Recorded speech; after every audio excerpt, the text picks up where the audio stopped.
Počítam s tým, nemám s tým problém. Aj teraz sedím práve vo vlaku, našťastie nemeckom. Ale počítam s tým, že vláda zároveň vytvorí lepšie podmienky pre hromadnú dopravu. A nemyslím tým iba z hlavy. Nie, nikdy sa nepripravujem na to, čo sa môže stať v budúcnosti. Ak nebude dostatok paliva, tak samozrejme tie veci, ktoré musím urobiť a môžem urobiť, tak robím z domu spôsobom home office.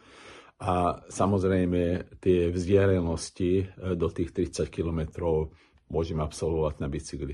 Nie, nemám z toho obavu, verím, že k tomu nepríde a verím, že v Bruseli majú dostatok rozumu a skúseností a poučia sa zo skúseností leninských ľudových komisárov a vytvoria nový komisariát alebo komisára pre kontrolu ideologickej čistoty benzínu s pobočkou na každej európskej pumpe a problém bude vyriešený.